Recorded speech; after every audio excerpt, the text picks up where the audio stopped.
आज हम लोग जिस बुक का बात करने वाले हैं उस बुक का नाम है बुद्धिज्म और गीता। इस बुक के लेखक हैं डॉक्टर सुरेंद्र कुमार अज्ञात जी। इस बुक के माध्यम से डॉक्टर सुरेंद्र कुमार अज्ञात जी हमें यह बताते हैं कि किस तरह से गीताकार ने बुद्धिज्म के शब्दों, उनके विचारों को ग्रहण किया है। यहाँ हम लोग पहले जिस शब्द पे बात करेंगे वो शब्द है शरण। गीता में शरण शब्द का अनेक बार प्रयोग हुआ है। बुद्धि की शरण जा, प्रभु शरण है वह सुहत है, उसकी ही शरण जा, मुझ एक की शरण जा। प्राचीन 11 उपनिषदों में 1-2 में ही शरण शब्द दिखाई देता है और वो भी अन्य अर्थ में, परंतु गीता में यह अनेक बार तथा बौद्धों जैसे अर्थ में इस्तेमाल हुआ है, क्योंकि बुद्ध धर्म के कारण शरण बहुत प्रचलित हो चुका था। बौद्धों में शरण में जाया जाता है क्योंकि वे बुद्ध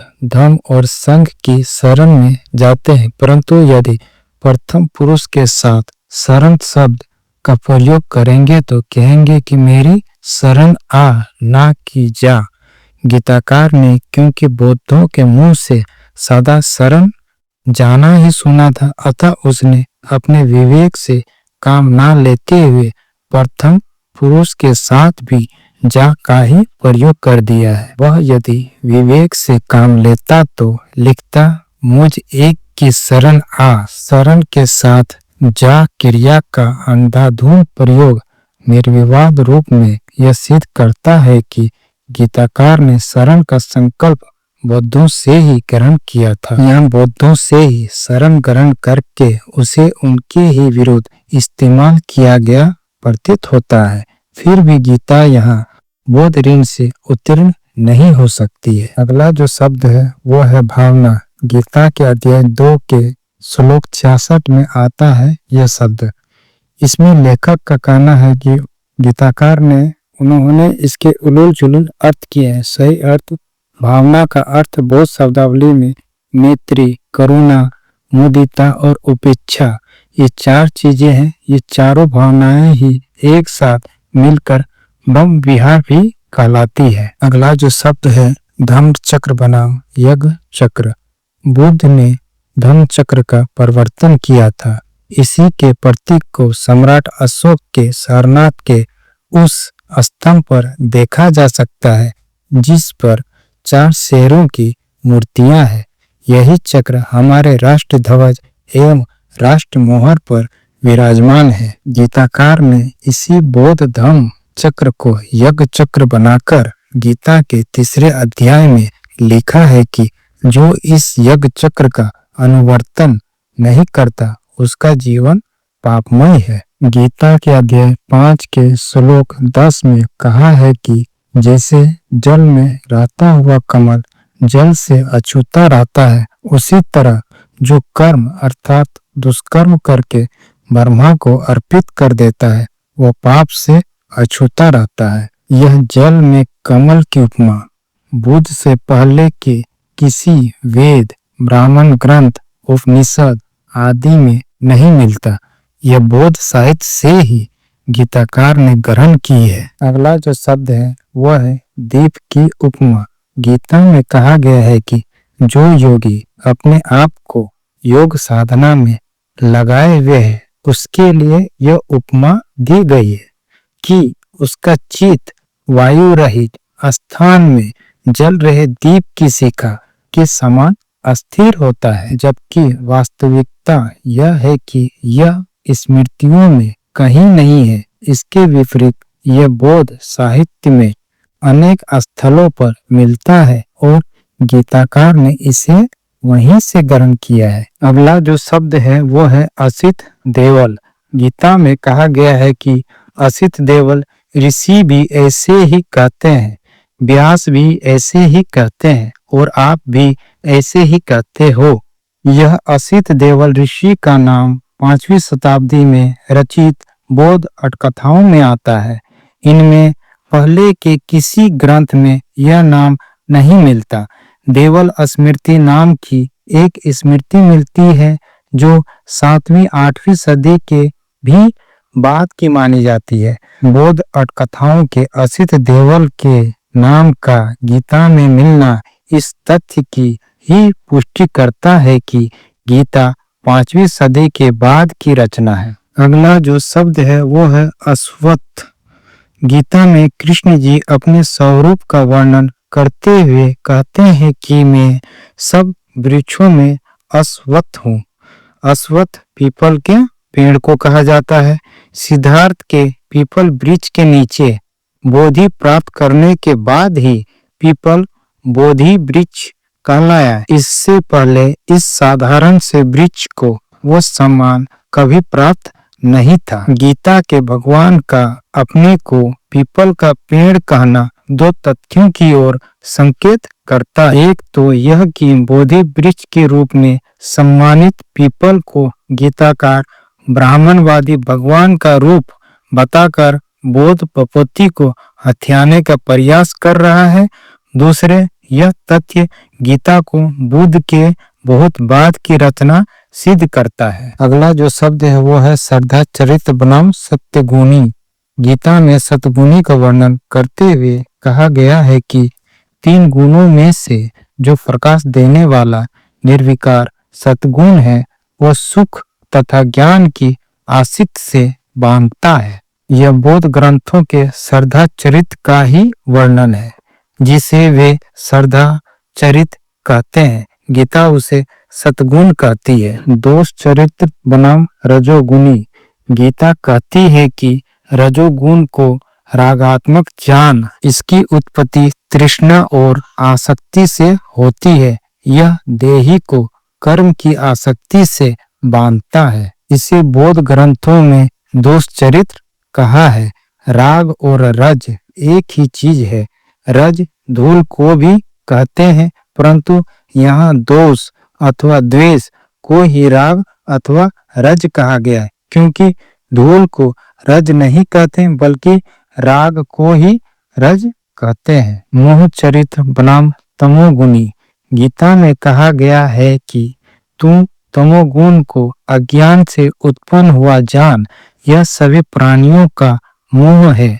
यह प्रमाद, आलस्य और निद्रा से प्राणियों को बांधता है। बौद्ध साहित्य का यह मोह चरित्र है, इसलिए गीता ने भी इसे सब प्राणियों का मोह कहा है। अमृत बनाम निर्वाण। गीता कहती है कि जो व्यक्ति शरीर से उत्पन्न इन तीनों गुणों सत्वगुण, रजोगुण और तमोगुण को लांघ जाता है, वह जाति, मृत्यु और जरा रूप दुखों से मुक्त होकर अमृत को प्राप्त करता है। इसे ही बौद्ध साहित्य में जाति, जरा और मृत्यु रूपी दुखों से मुक्त होकर निर्वाण प्राप्त करना कहा गया है। भय से पूजा। गीता सतगुणी आदि जनों का वर्णन करते हुए कहती है कि सत्यगुणी लोग देवताओं की पूजा करते हैं, रजोगुणी यक्षों और राक्षसों की तथा तमोगुणी लोग भूतों प्रेतों की पूजा करते हैं। धम्मपद में बुद्ध कहते हैं कि भय के मारे मनुष्य बहुत सी चीजों को पूजते हैं। पर्वतों को पूजते हैं, वनों को पूजते हैं, आरामों को पूजते हैं, वृक्षों को पूजते हैं तथा चैत्यों को पूजते हैं। गीता में वेद विरोधी बातें भी है, जैसे गीता के दूसरे अध्याय में वेद विरोध का काफी तीव्र स्वर है।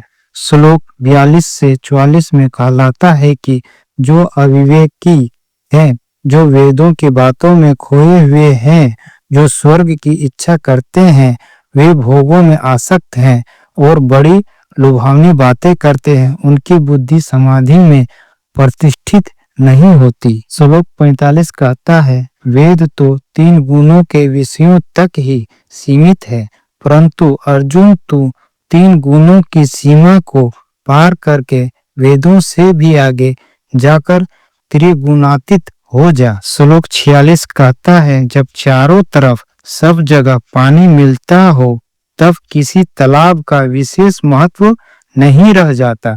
उसी तरह ज्ञानी के लिए वेदों का कोई महत्व नहीं होता। श्लोक 52 कहता है कि जब तेरी बुद्धि मोह रूपी दलदल को पार कर जाएगी तब तुम वेद आदि सारे पढ़े लिखे के प्रति विरक्त हो जाएगा। श्लोक 53 कहता है कि जब तेरी बुद्धि वेद से विमुख होकर निश्चल होगी तभी वह समाधि में टिकेगी और तभी उसे योग की प्राप्ति होगी। गीता के अध्याय 3 के श्लोक 20 में लोक संग्रह शब्द का प्रयोग हुआ है। यह लोक संग्रह शब्द किसी वेद, किसी ब्राह्मण ग्रंथ या किसी उपनिषद में कहीं नहीं दिखाई देता, लेकिन बौद्ध साहित्य में न केवल शब्द प्रयुक्त हुआ है बल्कि इसकी व्याख्या भी उपलब्ध है। वहाँ कहा गया है कि लोक संग्रह के 4 अनिवार्य अंग हैं: दान, परिवचन, अर्थचर्या और समानता।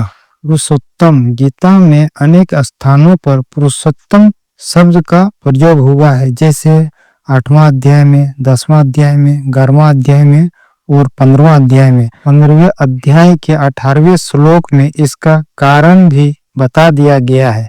कहा है कि मैं संसार में और वेदों में पुरुषोत्तम के रूप में प्रसिद्ध हूँ। यह बात तथ्यों के सर्वथा विपरीत है, क्योंकि वेदों में पुरुषोत्तम शब्द ही कहीं नहीं दिखाई देता।